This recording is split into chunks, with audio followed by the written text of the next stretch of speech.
Comp 92.3, where Vegas rocks. It's Sylvia, and today I have the lovely Maria and the lovely Chris from In This Moment on the phone with me. Yes, Vegas. I had to say the lovely Chris as well. I didn't want you to feel left out. I loved that you said that. That's perfect. I didn't want you to leave left out or anything like that. No, I wanted you to feel it. included. Thank you so much. I appreciate you both taking the time to chat with me. Of course, October 2nd, In This Moment is making its way back to Vegas at the Pearl. You guys played Vegas quite a bit over the last couple of years, and it's always great having you back. Are you able to enjoy the city, or is it just usually get to town, play the show, then head out? That's it. Vegas is almost like a LA show now, where it's like a lot of our friends and family are there, and it just becomes this like big hangout kind of thing. Yeah, it's a party night for us, Vegas, and we record our album. We've been recording our albums our whole careers in Vegas, so we love Vegas. We get to go there and spend time there, and it's kind of a home away from home for a lot of us, and get to see a lot of people that we love. So it's exciting to come to Vegas. When we look at a tour and we see Vegas on there, You're like, yes. It's a special night. Yes, exactly. Well, you guys recorded, like you said, a couple of albums out here with Kane and Kevin Churko. Mm-hmm. Our whole career. Oh, Yeah. really? We were just there in Yeah. April, I think, doing the most recent stuff. We've been working on Yep. an album. We're still working on it, but we were just recently there. So Oh, okay, so it definitely is home away from home. it is, yeah. Yeah, we love it. Nobu. What? There's Nobu's all over, but we always end up going to the one in Vegas a lot. I Yeah. always go to Nobu in Vegas. Yeah. We've been recording there since 2008. Wow. Yeah, our whole career. That's crazy how quickly just time went by. It is insane. It's crazy. But we love Vegas, like we said, and it's also a Halloween costume tour, and we're giving away Yes. best costumes every night, and 'tis the season to be Of course. We want to creepy. get everybody pumped up to dress Yeah. up. So. Yes, we want to see all the costumes. Well, I was going to say, like, it's the Black Mass tour featuring Dayseeker, The Funeral Portrait, and Dead. And, as your shows aren't already fun enough, like you guys, like you said, turned into a Halloween masquerade. So fans, they're expected to dress up. Only 3 with the best costumes get to go on stage with you. Is that correct? Yeah, so the three top costumes come on stage, and then we'll have the crowd help us pick the winner. And then one winner gets the photo with you guys. They get a photo on stage with us, and then they're going to get a prize at the merch booth. So how did this idea come together? We've done it before. We just love Halloween. And we used to have this slogan we've done throughout the years on and off called Become the Show, because our fans typically dress up, even when it's not Halloween. They come dressed up as all the different characters that we've kind of done throughout the years, like Big Bad Wolf or this or that. And then even the boys, they dress up like the boys. So we find it to be really exciting because they get to become the show with us, and it's not just like us getting to be expressive and dressed up and doing all things. The whole crowd is dressed up, and it's just a special energy and synergy in the air. So we thought this is a, September, October tour, and is the season, and we wanted to bring it back because it's just so much fun, and we've had so many memories doing it. Yeah. How cool is it for you to guys see the fans part of the show? Oh, Yeah. I mean, it's the coolest thing in the world. We love our fans so much. There is no in this moment without our fans. Our fans are in this moment. Like, they literally are the foundation to every single thing we do. So we love them so much. And it's so cool when everyone dresses up because you can see an extra glimmer in everybody's, because they, they're all these different things. They get to become whatever it is they want. That's the beauty of Halloween, is you can turn into whatever you want to turn into. It's not just like your normal, Friday night. Yeah. So your shows, I mean, they aren't just like concerts. Like, I feel like it's a whole experience. What do you hope fans take away after a show is done? And maybe not even in Vegas, but just in general. Yeah, it's very theatrical. It's like metal theater. It really is. It's like, we love our fans to feel the music, have a night that takes them away from everyday life, and they just, something special happens at these shows where all these strangers, nobody even knows each other, but everyone comes together and connects on this completely other level, like through music. And it's just so sacred and special and beautiful, and we want them to come back. So we want to woo them and have them feel, empowered that night and feel special and want to the next day wake up feeling like buzzing from the show. Yeah. That's the best feeling in the world. That has to be just such a special feeling to just have kind of like that high after the show. Yeah, and you want to wear the shirt to wherever you go or whatever, and just, So after like the rehearsals, like the sound checks, like all the visuals, like what part in the show do you feel like the biggest rush? Is it, first seeing the audience, or is it like at the middle of the show? That's a really cool question. I'm sure we might have different answers. Maria, do you want to go first?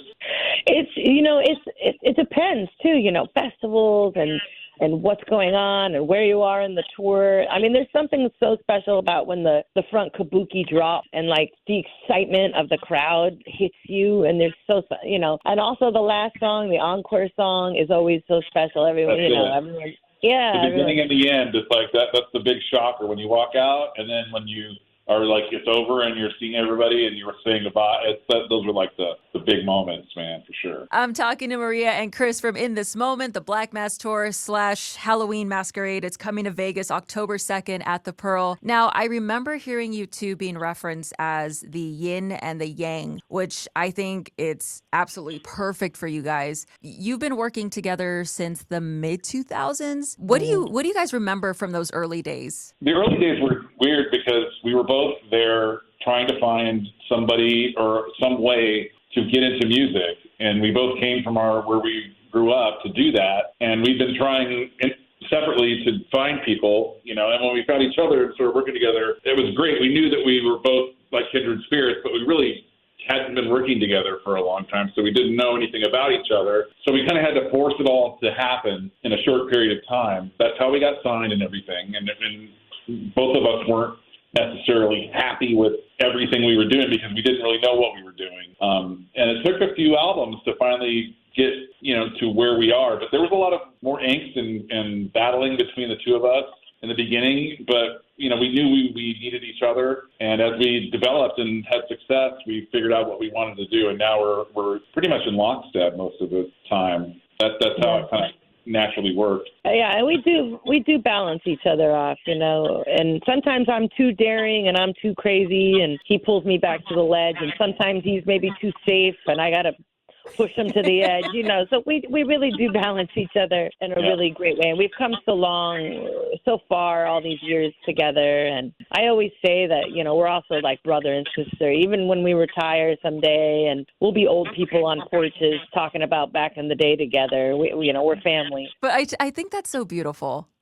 Just through everything that you guys been through. And, like Chris, you were saying that it took you a couple of albums to I guess really understand the other one creatively. But now, like when you're going to be on a porch old on your rocking chair, you'll be like, oh, do you remember that time?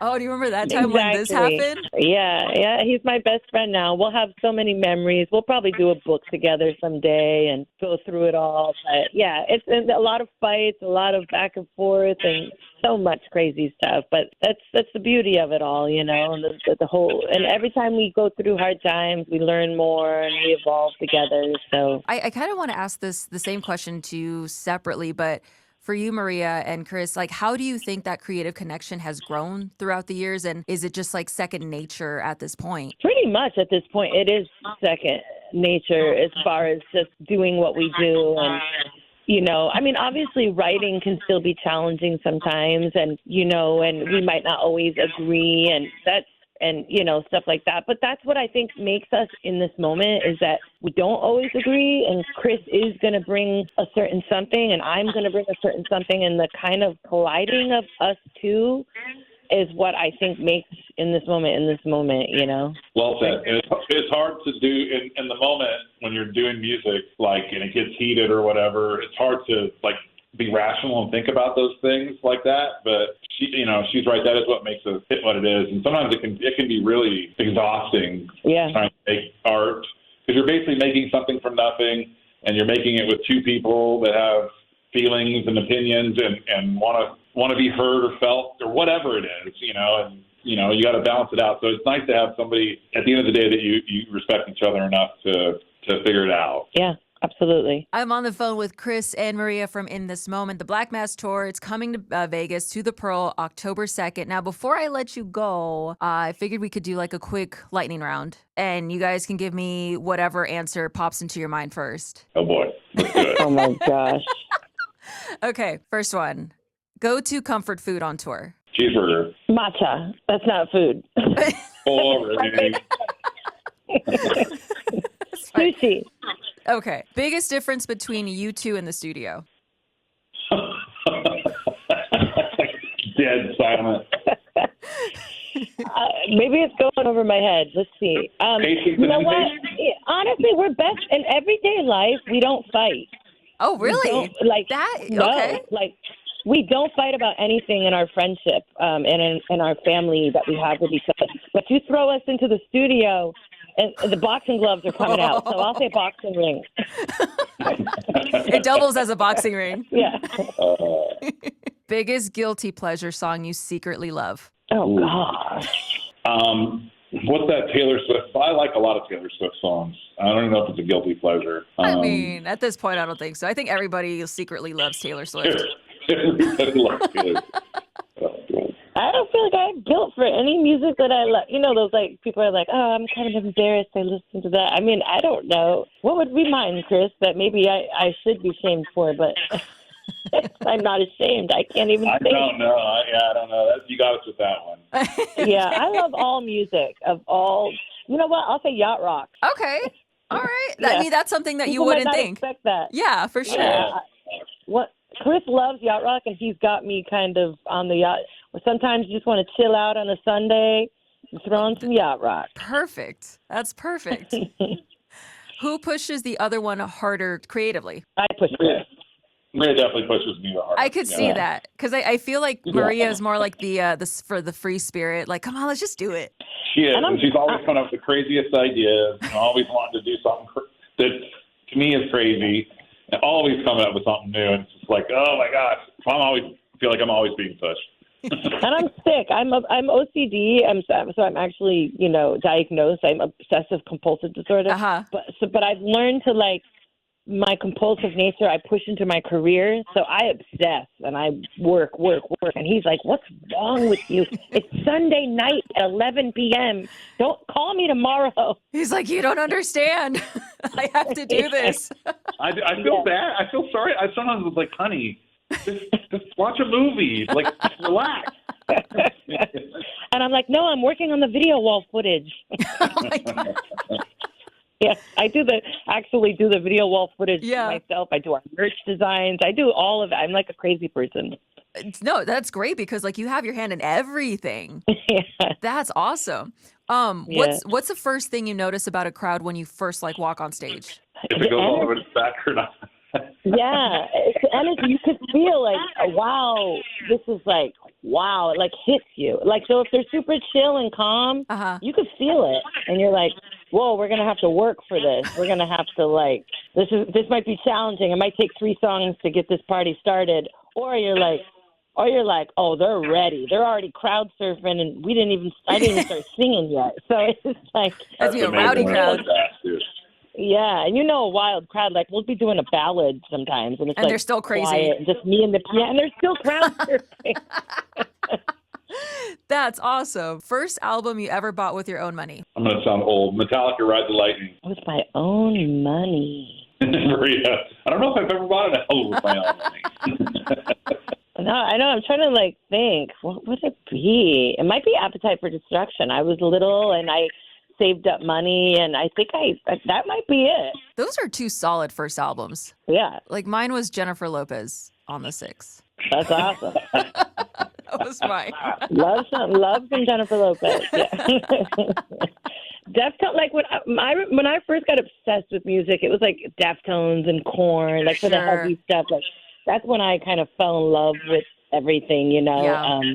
So that's when I was buying music like crazy. Manson. I was obsessed with Thriller back when I was little. Yeah, but we were I mean, little, who so we weren't does? using our own money to buy that stuff. You're like little kids. Favorite lyric you've ever written or played on? Poor.